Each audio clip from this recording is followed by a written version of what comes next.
તો નમસ્કાર વિદ્યાર્થી મિત્રો, કેમ છો?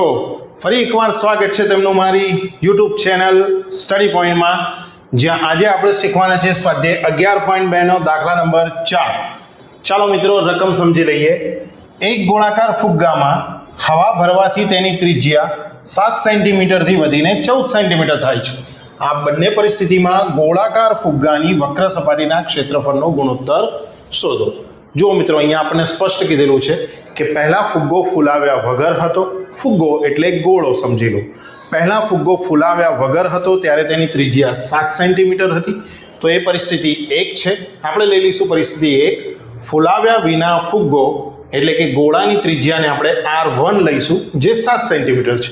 હવે ફુગ્ગાને ફૂલાવવામાં આવે છે, તો ફૂલાવેલા ફુગ્ગાની પરિસ્થિતિને 2 લઈશું. તો ફૂલાવેલ ફુગ્ગા એટલે કે ગોળાની ત્રિજ્યા R2 14 સેન્ટીમીટર લઈશું. હવે આપણે આ બંનેનો ગુણોત્તર શોધવાનો છે. દાખલો 2 રીતે ગણી શકાય. પહેલા તમે ફૂલાવ્યા વિનાના ફુગ્ગાના ગોળાની વક્ર સપાટીનું ક્ષેત્રફળ શોધો. પછી તમે પરિસ્થિતિ 2માં ફૂલાવેલ ફુગ્ગાની વક્ર સપાટીનું ક્ષેત્રફળ શોધો. ત્યારબાદ પછી તેનો ગુણોત્તર કરો. થોડી લાંબી પ્રોસેસ છે.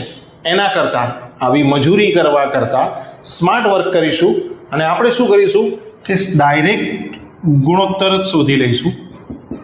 તો એમાં પરિસ્થિતિ 1 એટલે કે જે ફૂલાવ્યા વગરનો ફુગ્ગો છે એને આપણે ગોળો 1 કહીશું. તો ગોળા 1ની વક્ર સપાટીનું ક્ષેત્રફળ ભાગ્યા પરિસ્થિતિ 2માં જ્યાં ફુગ્ગો ફૂલાવેલો છે ત્યાં ગોળા 2ની વક્ર સપાટીનું ક્ષેત્રફળ. ગોળાની વક્ર સપાટીનું સૂત્ર સેમ જ છે, 4πr². પણ અહીંયા પરિસ્થિતિ 1માં જે ફુગ્ગો ફૂલાવ્યા વગરનો છે એની ત્રિજ્યાને આપણે R1 લીધી છે, એટલે R1² લખીશું. અને એ જ રીતે અહીંયા 4πr² લખીશું. ઉપર અંશ અને છેદમાં જે સંખ્યા સરખી છે એને આપણે ઉડાવી દઈશું. હવે R1 એટલે 7 ગુણ્યા 7 અને R2 એટલે 14 ગુણ્યા 14. ભાગ ચલાવીશું.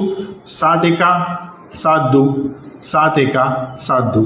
ઉપર વધે છે 1, નીચે 2 દુ 4, એટલે ગુણોત્તર મળે છે આપણને 1/4. લાંબી રીત કરવાને બદલે સ્માર્ટ રીત કરીને ટૂંકમાં આ દાખલાનો જવાબ લાવી શકાય છે. તો વિદ્યાર્થી મિત્રો, આપણે આવી ગયા છે સ્વાધ્યાય 11.2 ના દાખલા નંબર 5 તરફ. સૌથી પહેલાં આપણે એની રકમ સમજી લઈએ. તાંબાના અર્ધગોળાકાર વાટકાની અંદરનો વ્યાસ 10.5 સેન્ટીમીટર છે. તેની અંદરની સપાટીને 100 સેન્ટીમીટર સ્ક્વેરના ₹16 લેખે કલાઈ કરવાનો ખર્ચ શોધો. ચલો મિત્રો, આપણને અહીંયા અંદરની સપાટીનો વ્યાસ 10.5 સેન્ટીમીટર આપ્યો છે અને આપણે હંમેશાની રીતે જે રીતે ત્રિજ્યા શોધીએ છીએ કે વ્યાસનું 2 વડે ભાગી નાખો એટલે ત્રિજ્યા મળી જાય. તો ત્રિજ્યા બરાબર 10.5 ભાગ્યા 2, દશાંશ ચિહ્ન હટાવી દો એટલે 105/20 થઈ જાય. હવે આપણે શોધીશું અર્ધગોળાકાર વાટકાની એટલે કે અર્ધગોળાની વક્ર સપાટીનું ક્ષેત્રફળ. સૂત્ર પ્રમાણે જઈએ 2πr². 2ની જગ્યાએ 2, પાઈની જગ્યાએ 22/7 105/20 ગુણ્યા 105/20.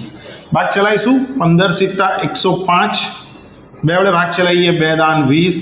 ફરી 2 વડે ભાગ ચલાવીએ 11 દુ 22, 2 દાન 20.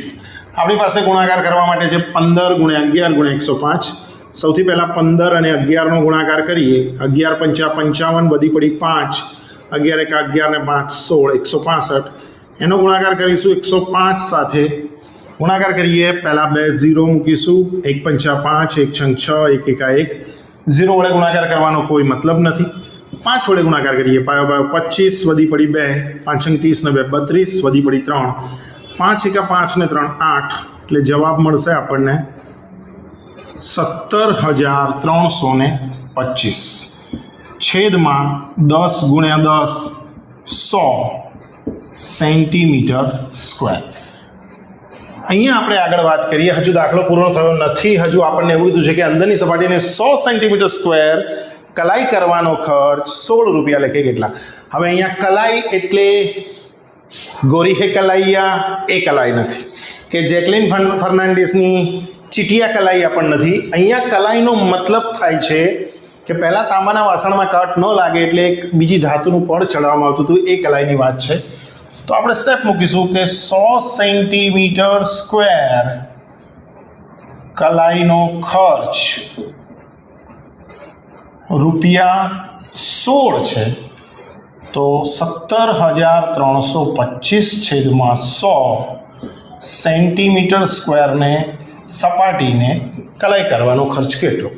ગુણાકાર કરીશું 17,325/16/100 અને આ 100 પણ અહીંયા નીચે આવી જશે.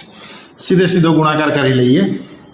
17,325/16 0 1 5 5 1 2 2 1 3 3 1 7 7 1 1 6 વડે ગુણાકાર કરીએ. 6 5 30 વધી 3 6 2 12 ને 3 15 વધી પડી 1 6 18 ને 1 19 વધી 1 6 7 42 ને 1 43 વધી 4 6 6 ને 4 10 0 0 વધી 1 9 ને 1 10 ને 2 12 વધી 1 7 7 2 આપણને અહીંયા મળે છે 27,72,00 છેદમાં 1 2 3 અને 4 મીંડા, જેમાંથી આ બે મીંડા ઉડી જાય. અહીંયા દશાંશ ચિહ્ન કરી લો એટલે 27.72 ખર્ચ થાય છે. તો અહીંયા તાંબાના અર્ધગોળાકાર વાટકાને કલાઈ કરવાનો ખર્ચ થાય છે 27.72 તો આશા રાખીએ છીએ આપને આ દાખલો સમજણ પડી હશે. જો દાખલામાં સમજ પડી હોય તો ચેનલને લાઈક કરો, શેર કરો અને સબસ્ક્રાઈબ કરવાનું ભૂલશો નહીં. જય હિન્દ.